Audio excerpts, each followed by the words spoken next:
It's Pyram King with another location here in the village of Saltmarsh. We're going to be talking about the Hoolwatch Tower. We got some gorgeous battle maps by DM Andy, some player handouts, some quests, and a lot more to cover here.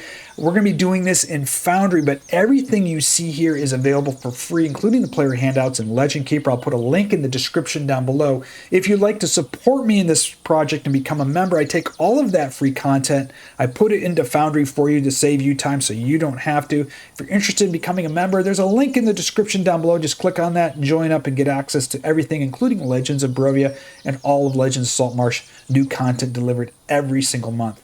Now let's jump into this location. Before we do, let's talk about where it's located in Saltmarsh. We got this nice map here of Saltmarsh by DM Andy. This is the latest location we're covering here is the Hoolwatch Tower, kind of the north part of the village of Saltmarsh. Here's the Theater of the Mind image here. Now let's talk about the background of this location first before we dive into the battle maps, the quests, and the player handouts. Now the Hoolwatch Tower was built about 150 years ago. As you know, there was a conflict between the Kingdom of Kelon and the pirates known as the Sea Princess. And the village of Saltmarsh was the last village located near the Hoolmarsh where this conflict was occurring.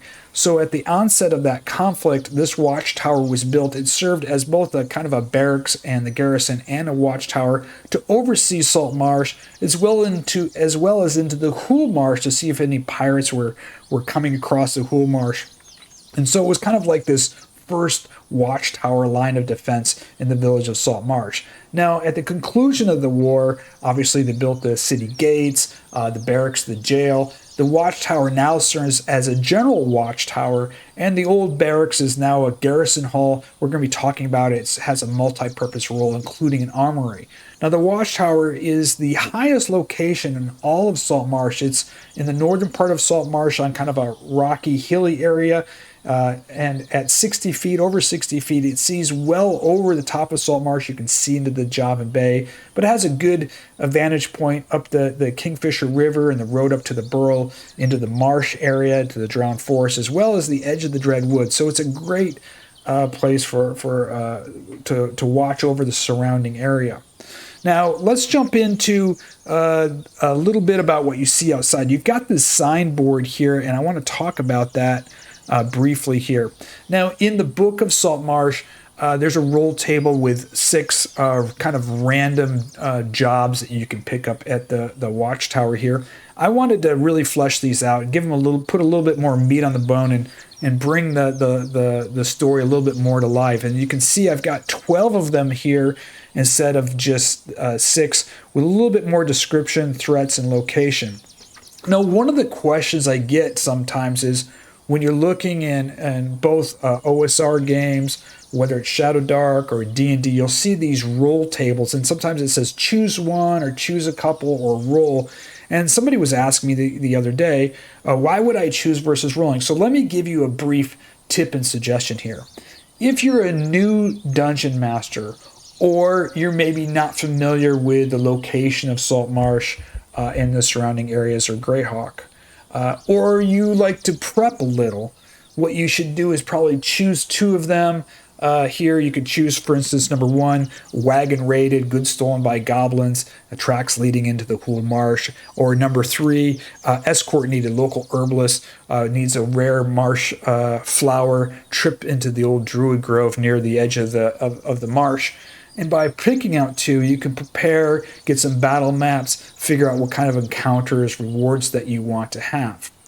Alternatively, if you're an experienced and comfortable dungeon master or game master, or maybe you're really familiar with Greyhawk or the Saltmarsh setting, you can just roll the D12 2 or 3 times and pick up some random ones. Why would you want to do that? Well, maybe you're comfortable at improvisation and ad-libbing, and you like the thrill of the randomness there, and you don't really need to put all that prep work in it. There's no right or wrong way in which to do this. I've done both. I've sometimes just roll a couple of times on the table and pick a couple of things because we want to do something kind of on the fly, and I like to be creative and improvise. And sometimes I like to prep a little bit more because maybe the story has some more interconnection. What's really important, regardless of which way you do it, is to give your player and your party choice. So do at least 2, probably 3 or 4 on the jobs board so the players have an ability to choose what they want to do. Remember, this is about the players. So whether you want to prep them first or randomly select them and improvise, make sure that players' agency and player choice matter. So again, no right way or wrong way to do it. I do want to point out something that I specifically did with these lists on these jobs. Now, as you know, I like to do open-ended quest for Village of Saltmarsh. Each location has an open-ended quest. And I included the Decanter of Endless Water. Now, this is a quest, open-ended quest, that originates from the Dwarven Mining Company, and I also incorporated it into the Hoolwatch Tower. And the reason for doing this, and this is another Game Master tip, is in order to make your villages come alive, is don't treat each location as independent. Weave those locations together. Think about factions, agendas, and motives of the people of those locations. So as you know, if you've watched the Dwarven Mining Company video, the dwarves are loyalists out of necessity. And so they have a close connection with the garrison here. Copperlocks, the head of the dwarves, sits on the town council, as well as the captain of the guard, which is Fireborn. So there is a high probability, and probably happens, that Copperlocks, concerned about her runesmith's report about a possible cult activity in the Drowned Forest, has notified Captain Fireborn. And Fireborn has specifically told the people at the watchtower to keep an eye out on the Drowned Forest. So for any activity, he may have even sent a scouting party to go find out if any of Copperlocks' concerns are real. And why would he do this? Not only out of loyalty to the dwarves and his need to protect them, but if there is cult activity or a problem out there in the Drowned Forest, he is responsible for Saltmarsh. So he probably wants to put it into it and find out what's going on. So I included the 2 of those into the random table. It's number 6 here, which is Hunter's Report, shadowy figures and signs of dark rituals in the Drowned Forest. Discretion is advised. So that leads to the cultists in the Drowned Forest. At number 8, the scouting party never reported in, headed to the Drowned Forest, find them or what happened. Their logbook may have valuable information. So if you want to include both of those, or alternatively, I mentioned in here is a prompt from Torin, the runesmith, or it could be Copperlocks at the Dwarven Mining Company.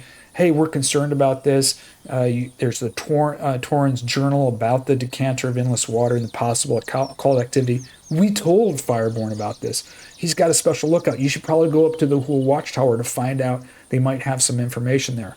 So you can either guide the players or suggest the players go to the Hoolwatch Tower, or if the players go to the Hoolwatch Tower first, you could incorporate number 6 and number 8 about the Drowned Forest and the Decanter. So there's 2 ways kind of introducing this quest about the cultists there. If you want to know more about the Decanter of Endless Water quest, check out the video, The Dwarven Mining Company, because it's really cool. It can open up the door to the Temple of Elemental Evil, which is a classic adventure if you want to expand into the World of Greyhawk.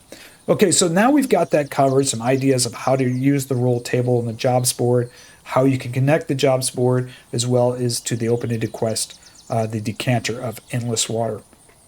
And we've got a little bit of the background. Let's take a look at the ground floor, gorgeous map by DM Andy here of the ground floor here. Now, I mentioned before the L-shaped area used to be a barracks over 100 years ago. It's now served as a multi-purpose room called the Garrison Hall. And it serves 3 purposes. The first purpose here, the Garrison Hall here, and we look at closely, it serves as an armory. Now, what's important about this armory, and let me just bring up the information here on the ground floor. What's important about the armory is it's not an armory for the garrison. This is an armory for the Saltmarsh militia or for adventurers that have taken a job to go on an excursion.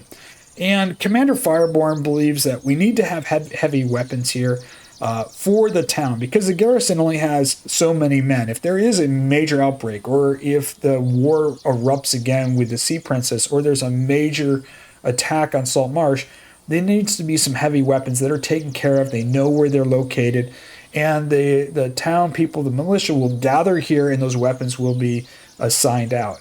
Alternatively, if there's going to be an incursion or excursion or some kind of scouting party or something in which the adventurers involved, there'll be some heavy weapons here, heavy crossbows, halberds, spears that the garrison will issue to the militia or to the party members there. So that's the first thing. This serves as an armory for the militia. The second thing is this is where all of the scouting reports come. So if there's any reports coming down from the Burl or any of the military skiffs on the river, Kingfisher River, or scouts coming back from the Hoolmarsh or some excursion, they're going to come back here and report that here, and all that information is going to be recorded onto some maps and charts here, and that leads to 2 player handouts. You're going to see in here on one of these tables we've got some maps and charts. The 2 maps here are player handouts. These are player facing maps. There's no secrets on these. You can give these out to the players. They are available for free on the website. I'll put a link in the description down below, but they're also here in Foundry. So you just click on this here and you can see this is the Dread Wood map, and we've got Saltmarsh down here. You get that road up to the Burl with the Kingfisher River, the Tower of Xenopus. This is a really good map, so if the players are going to be planning some kind of excursion outside of Saltmarsh, they can get a lay of the land. This is the first map really covering the Dread Wood region of the area and around that area, including Nine Oaks, the Keep, the Silverstrand Forest in here.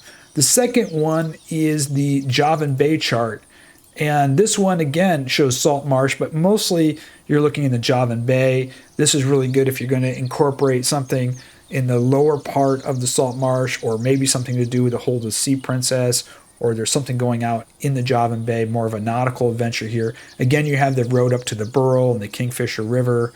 There's the drowned forest up here, or the gnarled trees coming out there, and this is the edge of the Hoolmarsh along here as well.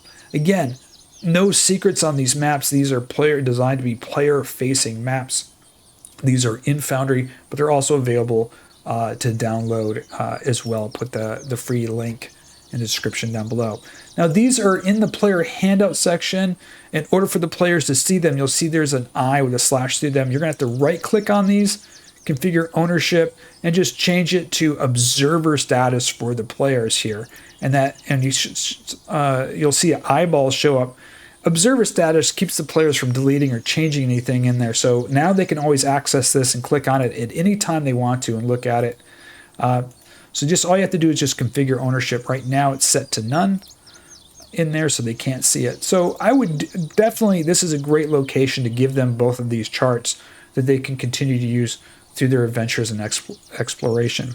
There's going to be about 1 or 2 cards here normally in the lower level during the day, but there'll be 4 to 5 guards if there's going to be a mission or some kind of major planning here. So the third purpose of this garrison hall is we've got storing of intel information, maps and charts, also the armory. The third thing is if there's going to be some kind of mission or anything, you're going to gather here. You know, if you've taken the job off the job board, he's going to go, okay, gather here with some guards.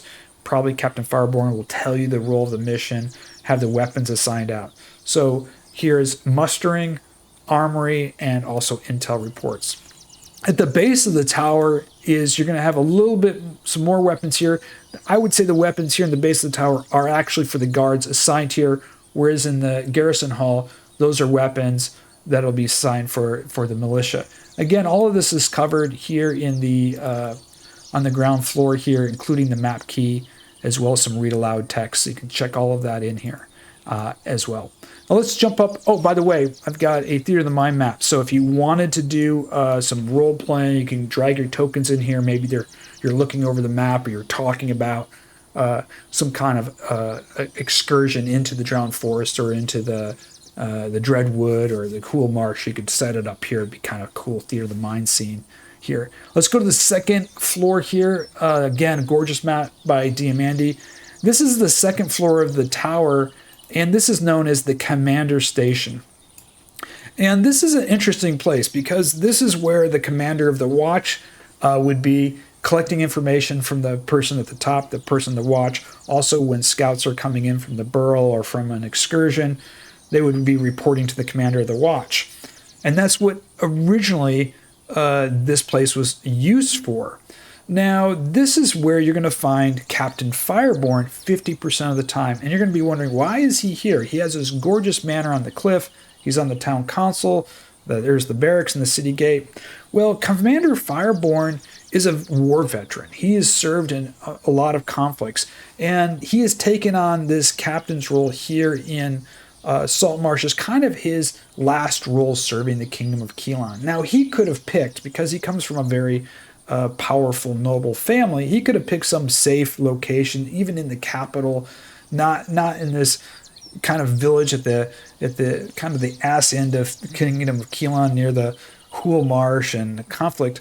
But remember, he's a war veteran, and he's probably wanting to relive those days. And so in this watchtower is where he spends his time, his solace away from, he probably doesn't like really sitting on the town council dealing with the politics and all that stuff. He is here because it reminds him of those days when he was on the battlefield, probably in a dirty tent and cleaning his sword and his weapons. So he's in here planning, and he's waiting for those reports to come in from those scouts from the Hoolwatch or from the Dreadwood or something from the Watchtower. He's preparing those jobs on the jobs boards, organizing those excursions.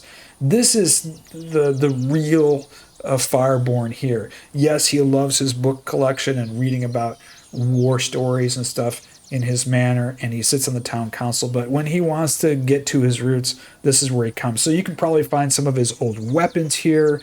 He's probably got some more of the stuff that reminds him of being in the theater of the war, rather than the awards and stuff that he would have in his home. This is more of the stuff that he had when he was a veteran in here.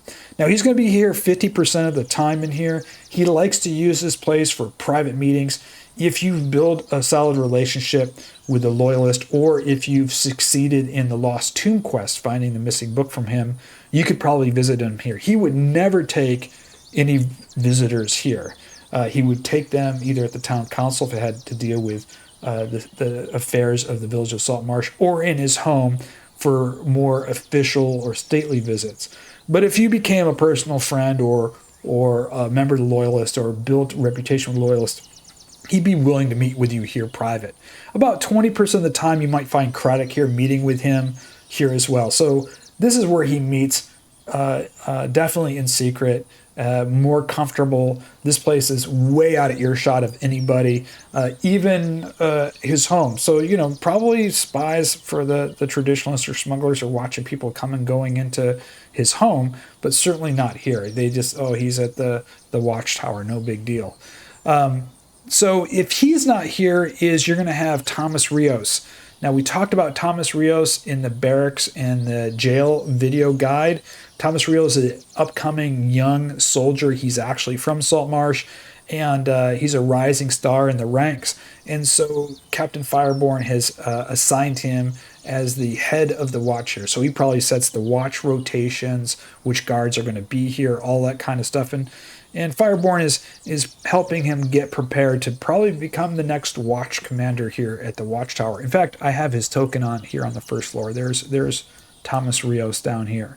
So if Fireborn is not up there in his commander station, you'll find Thomas Rios here.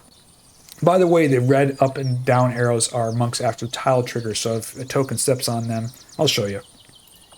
If he goes up here and steps on this token, he'll jump up to the top floor. There he is. So it'll change scenes. And that brings us to the final scene, the top floor here. Oh, by the way, the commander station, I do have a Theater of the Mind map here. So there's Fireborn here in the commander station, the second floor of the tower. Now, on the top floor of the tower is where we have the watch up here.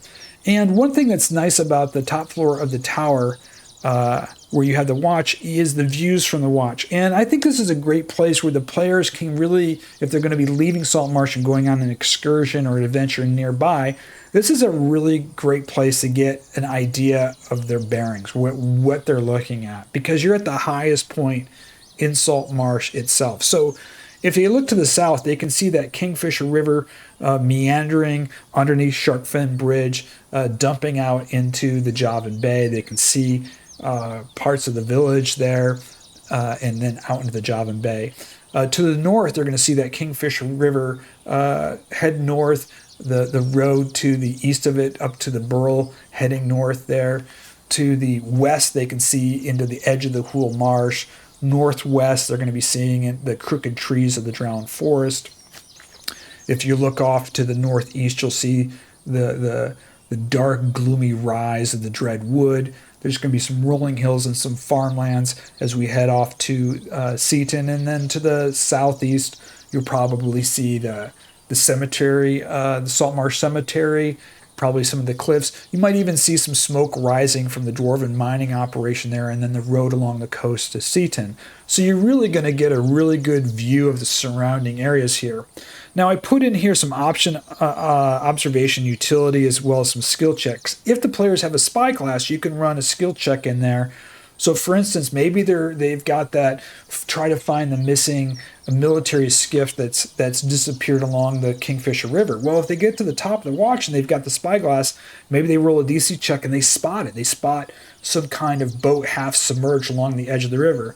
This allows them to shorten the need for searching. So now they can just head there. Or maybe they're looking out into the Drowned Forest and they see some shadowy figures there and they know where to go in the Drowned Forest. So instead of searching so much, you can probably help them spot a location, get a little bit of idea where they need to go, or maybe reveal some clues. Maybe they see a particular creature or a particular monster, or maybe they see some goblins hauling a wagon into the edge of the marsh getting stuck in the marsh. So it's a really great area for some observation, and it's a way to use that spyglass and run some DC checks up there.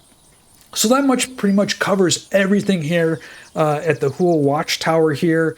It's a really cool location, tying Fireborn. We've got that jobs board, the decanter of endless water, and so much more. I hope you really like this. Think about becoming a member. Don't forget to hit like and subscribe on this video so you can get updated with the next videos for Legends of Saltmarsh and Legends of Barovia. Until next time, may all your rolls be critically successful, and a special thanks to my legendary supporters.